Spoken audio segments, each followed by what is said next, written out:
واقعہ حضرت خالد بن ولید رضی اللہ تعالی عنہ، قسط نمبر 6، اپنا اسلامک اسٹوڈیو۔ معزز ناظرین، بات جب فتح مصر پر آتی ہے تو لا محالہ یہ سوال ہوتا ہے کہ اس وقت مصر میں حکومت کس کی تھی، اور جب تاریخ یہ جواب دیتی ہے کہ اس وقت رومی مصر پر قابض تھے اور حکمران ہرقل تھا، تو یاد آتا ہے کہ ہرقل تو ملک شام میں تھا اور یہ سارا خطہ اس کی حکمرانی میں تھا، تو پھر ہرقل مصر کس طرح پہنچ گیا؟ ناظرین، شام سے ہرقل اپنی مرضی سے مصر نہیں گیا تھا، بلکہ اسے مسلمانوں نے شام سے بھگایا تھا۔ اور اس وقت دنیا میں دو ہی جنگی طاقتیں تھیں، ایک آتش پرست ایرانی اور دوسرے رومی۔ بہت مدت پہلے رومیوں نے عیسائیت قبول کر لی تھی، اور یہ دونوں طاقتیں مشرقی وسطی میں ایک دوسرے سے برسر پیکار رہتی تھی۔ کبھی ایرانی شام اور مصر پر قابض ہو جاتے تھے تو کبھی رومی انہیں شکست دے کر ان سے یہ علاقہ چھین لیا کرتے تھے۔ ان دونوں طاقتوں کے کبھی تصور میں بھی نہیں آیا تھا سے ایک تیسری طاقت بھی ابھرے گی جو ان دونوں طاقتوں کو ریزہ ریزہ کر کے بکھیر دے گی۔ عربوں سے تو یہ لوگ کوئی ایسی توقع رکھتے ہی نہیں تھے، عربوں کو جاہل اور پسماندہ بدو کہا کرتے تھے۔ لیکن اسی عرب کے ایک غار کی تاریکی سے اللہ کا نور پھوٹا، جس کی کرنیں بڑی تیزی سے پھیلتی چلی گئی اور لوگوں کے دل و دماغ کو منور کرتی چلی گئی۔ اس غار کو غار حرا کہتے ہیں۔ یہیں رسول اکرم صلی اللہ علیہ وسلم پر پہلی وحی نازل ہوئی تھی اور آپ کو اللہ تبارک و تعالیٰ نے رسالت عطا فرمائی تھی۔ یہاں سے تیسری جنگی طاقت ابھرنے لگی، لیکن ایک فرق کے ساتھ۔ اس تیسری طاقت کو صرف جنگی ہتھیاروں پر بھروسہ نہیں تھا، بلکہ یہ طاقت عظیم نظریے سے لیس تھی، اور اس نظریے میں اللہ کی طاقت شامل تھی۔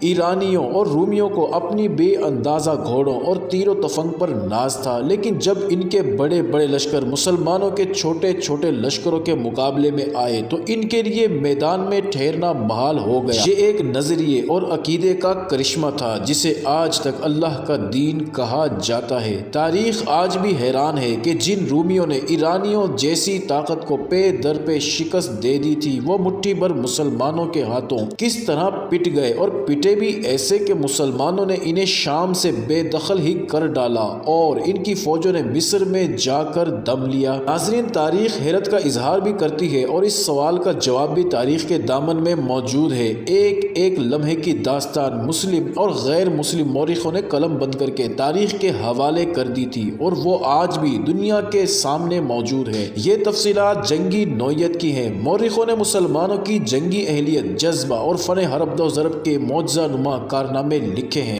انہوں نے مسلمان سپہ سالاروں کی جنگی چالوں پر قیادت پر اور لشکروں میں ڈسپلن قائم رکھنے پر خراج تحسین پیش کیا ہے، لیکن ایک پہلو ایسا ہے جو مورخوں نے نظر انداز کیا ہے، یا وہ اس سے واقف ہی نہیں تھے۔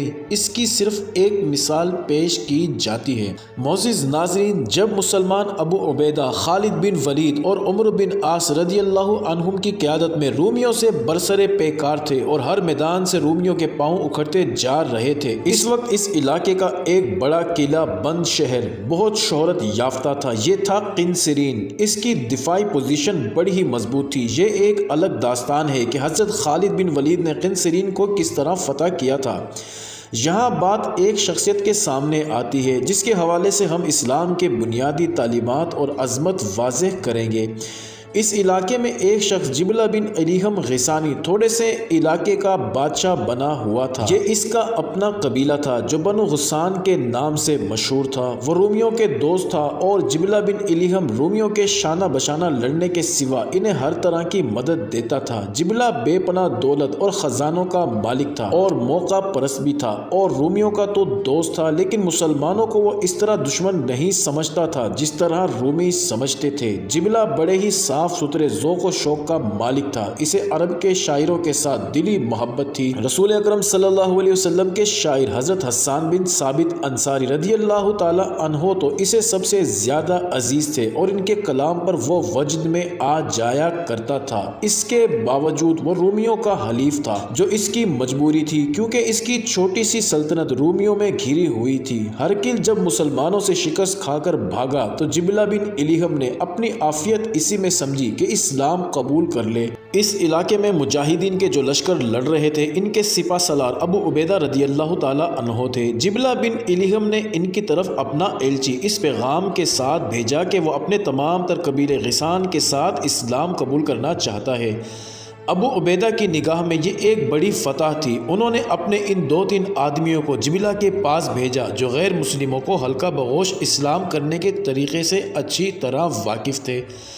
یہ آدمی وہاں گئے اور جبلہ اپنے پورے قبیلے کے ساتھ مسلمان ہو گیا۔ ابو عبیدہ نے یہ اطلاع امیر المومنین حضرت عمر بن خطاب رضی اللہ تعالیٰ عنہ کو بھیجی۔ تاریخ میں لکھا ہے کہ حضرت عمر رضی اللہ تعالیٰ عنہ اس اطلاع پر اتنا خوش ہوئے کہ ان کی آنکھوں میں آنسو آ گئے۔ جبلہ کو سرزمین عرب کی یاد ستا رہی تھی، وہ اپنے محبوب شاعروں کے وطن کو دیکھنا چاہتا تھا۔ اس نے حضرت عمر رضی اللہ تعالیٰ عنہ کی خدمت میں اپنا ایک ایلچی اس درخواست کے ساتھ بھیجا کہ وہ ان کے حضور حاضری دینا چاہتا ہے اور اس کی خواہش ہے کہ فریضہ حج بھی ادا کرے۔ حضرت عمر فاروق رضی اللہ تعالی عنہ نے اسے اجازت دے دی۔ امیر المومنین جانتے تھے کہ جبلہ بن الیہم کس پائے کا آدمی ہے اور وہ حج کر کے پکا مسلمان بن جائے گا۔ اس کا پورا قبیلہ مسلمان ہو کر مسلمانوں کا ایک بازو بن جائے گا۔ ناظرین، جاری ہے قسط نمبر 7 اگلی ویڈیو میں دیکھنا مت بھولیے گا۔